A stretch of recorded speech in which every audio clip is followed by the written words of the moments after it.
Chapter 17. July, present day, Thursday afternoon. Edwards AFB. The modified van, scowl at the wheel, passed out through Edwards gate security without incident, without even an ID check. General Brewster's office had obviously communicated with the checkpoint to order the deviation from procedure. Jerry and Mary sat in what would have been the third row of seats, though in this vehicle there was no second row, just an open area that Scowl used to maneuver from the driver's position to the van door and lift. Where the front passenger seat would have been was a rack of military weapons, assault rifles, grenade launchers, handguns. We're going to see how well Scowl copes with variations in what should be the normal procedure, Jerry said, his tone a little lofty. Mary finished checking the battery gauge on and the status of the tape in the camcorder she held. She eyed Jerry suspiciously. What does that mean? I've instructed him to stop at a liquor store in Mojave. We can pick up some picnic supplies, such as wine. Not a good idea. What if someone in the parking lot sees Scowl? The instant we pull in, we put the fold-out sunscreens in the windshield and side windows. She frowned. And then there's the fact that that would be a serious violation of operating procedures. Phil Sherman would hang us out to dry, and then General Brewster would set fire to us. Phil is on vacation, and Brewster's too busy with this virus problem to worry about micromanaging the programmers. Well, she sounded uncertain. You're buying. I'm buying. And this assumes that the Terminator doesn't object. What do you say, Scowl? She looked up at the driver and froze.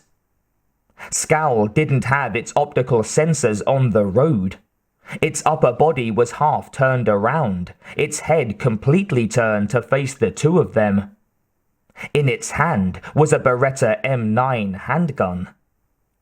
Mary said, Jerry? Scowl fired. The 9mm round hit Mary just over the left eye and created an exit wound the size of a large egg in the back of her skull. Her head snapped backward, resting against the seat's neck brace, and she stared sightlessly at the van's ceiling.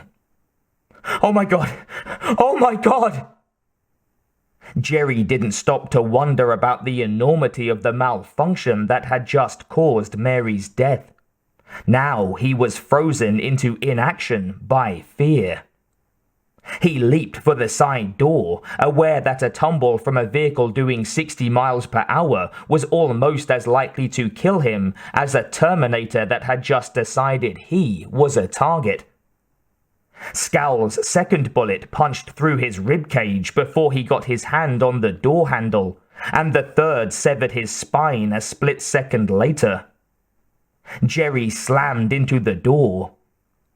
His last sight was of California highway scenery zooming by. Then he slumped to the van's floor. Scowl snapped around, resuming full observation of the road ahead. It checked off another event on the list of tasks it had to accomplish. Next was arrival at a specific site near the settlement designated Bakersfield, followed by determination of the location of the human designated Daniel Avila and its elimination. August 2029, The Grottos. John paused before the outer door into Daniel's enclosure. The enclosure was a small rectangular building, not more than 8 feet high, large enough to enclose Daniel's bedroom and the observation room, but nothing more. It was windowless and a somber, almost featureless dark grey, The grey of the sheet lead that had been assembled over every surface. Above the one exterior door was a socket with 2 light bulbs, one green, one red. The red one was lit, indicating that the project was underway. Daniel was in dreaming contact with the past. But the presence of the red light did not mean that he could not enter, did not mean that entering or leaving would cause a burst of EMR or other quanta to exit. At John's request, the entry had been set up like that of many dark rooms of the 20th century. The door was actually a cylindrical chamber about the size of a phone booth, covered in lead, with one narrow portal. He stepped through the portal, grabbed a handle screwed into the entry's side, and rotated the cylinder around him. Once it had gone through a 180-degree rotation, the portal opened into the enclosure. He stepped into the observation room. The windows into the bedroom were open. He saw Danny on the bed, his daughter Kyla seated beside it. Mike, standing nearby, turned as John entered. She came out into the observation room, closing the bedroom door behind her. "How's it going?" John asked. He looked at Daniel again. His eyes are open. "He's awake?" "Well, yes and no." Mike seemed uncertain. "He's in a different state than he was in earlier sessions. I don't know whether he figured out a new way to do things or the stroke itself had some effect on the way he contacts his younger self. He's basically awake at both ends. I can talk to him. I can talk to young Danny. And they can talk to one another." "What's Kyla doing here?" "She just helped him to hotwire and steal a pickup truck." John laughed. "My teenage daughter is corrupting someone nearly 30 years ago. Wait until I explain that to Kate." Mike managed a faint smile. "He's also doing better in terms of stress and blood pressure, I think. I want Tamara to come up here and look him over during this session." "Good. So you're recommending we continue?" "Yeah." Mike didn't sound happy about it. "Look, I know you're not feeling too cheerful about this whole operation, but I think we have to rate it as a qualified success so far. And that suggests we need to be looking for other people who might have the same facility." "It's going to be hard to find them. People don't always remember their dreams. Someone may be able to do what Daniel can, but not even know it." "I know. So the sooner we start looking, the sooner we may be able to find the next Daniel Avila." She sighed. "Okay, I'll draw up a procedural document for the various compound leaders and medical chiefs. Give them an idea of what to look for. I also want you to tell Daniel that Tom Carter has been able to put together a working T-800, made from the 2 damaged ones we brought away from the attack on Hornet Compound. That means Danny's got a job ahead of him, programming it to serve our purposes. When he's done with this operation, he has something besides physical therapy to keep him busy. And useful." "Good." She looked back through the window where Kyla was talking once more, and apparently miming the proper use of an assault rifle's grenade thrower attachment. "Now that he's on the verge of getting back what he lost so long ago, I want to be sure that he has more to look forward to. That regaining some of his memories isn't the only goal left in his life."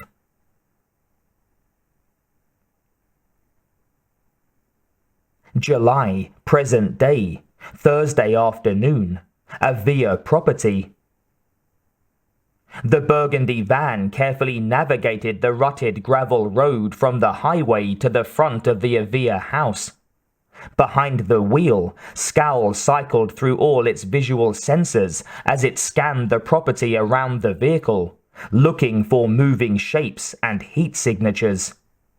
The trouble was that the ambient temperature was close to that of standard human blood temperature, rendering the infrared range less than normally useful. But there did not seem to be any humans in the fields between the highway and the house. It did detect human shapes moving among the straight rows of trees hundreds of yards back from the house. Scowl pulled the van to a stop just in front of the steps up into the house. It activated the wheelchair lift mechanism. Moments later, it was rolling off the lift and up the wooden steps to the building's front porch. In its hands was a weapon well suited to the current phase of its mission. A Heckler & Koch 9mm MP5N submachine gun. The compact black weapon was fitted with a stainless steel suppressor that would muffle the sound of each gunshot, limiting the likelihood that others would hear its use and come to investigate. Crashing through the screen door and the windowed front door just beyond would have been quicker and a less destructive entry, but Scowl's orders were currently structured for caution, including remaining comparatively silent and leaving a minimum of evidence that could be attributed to a Terminator. It carefully opened the screen door and the front door, then just as precisely maneuvered into the building. This was some sort of atrium allowing access to many of the residence's other chambers. Ahead and to the right, a staircase led up to the residence's second story. Ahead and to the left, a hallway penetrated deeper into the building. Right and left were openings into side chambers. Scowl rolled into a position to look into both chambers. It saw soft furniture and wooden floors in the chamber to the right, hard plastic-backed furniture and linoleum floor to the left. No human beings in either. The Terminator's audio sensors detected a tap, tap, tap, corresponding to walking footsteps emanating from the doorway ahead. It rolled forward and had not quite reached the doorway when a human-sized heat trace appeared there. The Terminator switched its camera over to the visual range. The picture showed a human, approximately 5'4", wearing a single garment in blue plus footwear. Its stature was below average for a human male, and its configurations were also wrong for a male. Scowl concluded that it was a human female, and a comparison of its facial recognition to the scan of Danny Avila's face in its memory also turned up an insufficient number of points of comparison. Scowl noted that its face was unusually rigid. It held a metal object in its hand, a heavy iron disc bowl with a protruding handle. Scowl's threat register ticked upward a couple of percentage points, but not to the level that it concluded it was in danger of significant damage. It activated its voice simulation technology. "Where is Daniel Avila?" it said. The female gripped the metal object more tightly. "He's not here. He's dead." "Proceed to his body." She shook her head. "No." The learning component of Scowl's operating system noted the fact that this human practiced redundancy when imparting information. Scowl's options were few. Its mission was retrieval of Daniel Avila, dead. It could not kill this human and then convince the human to lead it to Avila's body. Therefore, it must cycle through a list of secondary options that Skynet had provided.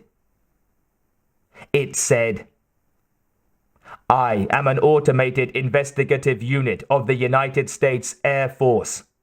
Daniel Avila is in very serious danger. You must take me to him so that I can protect him." The female shook her head again. This time, trickles of clear fluid leaked from her eyes. "No, you're not. You're a Terminator. You're going to kill my boy and everyone else." Scowl analyzed this response. Nothing in its mission parameters indicated that any human not immediately associated with CRS could be aware of its existence, and none alive could be aware of its current operational objectives. It transmitted a burst of code back to CRS, asking for orders. It got them immediately and implemented them. It asked, "How do you know that?" "I see you in my dreams," she said.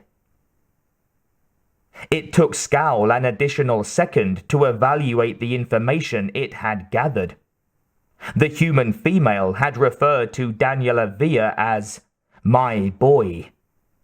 This suggested a formal or informal parent-child relationship between them. The probability that she was Teresa Avila was 80% or better. She knew Scowl's mission. The odds that she would cooperate were nearly zero. With the MP5N, Scowl fired a 3-round burst into her chest. Even before her body and the frying pan she'd held hit the floor, the Terminator switched back to infrared mode and began scanning the house. There were 2 other significant heat sources in the building. One was in a room past the doorway the human female had occupied. Its height, cubical shape, and great heat intensity suggested that it was not a living being. It was probably an oven. Another was on the upper floor, and its near-perfect cylindrical shape suggested that it, too, was an inanimate object, probably a water heater. Scowl rolled out through the front door. Its programming mandated that it investigate all humans in the vicinity. It would inquire of each one about Avila's location, and then dispatch each one to reduce the likelihood that its nature and activities could be transmitted to others. Skynet would manage matters pertaining to the subsequent human investigation into the incident.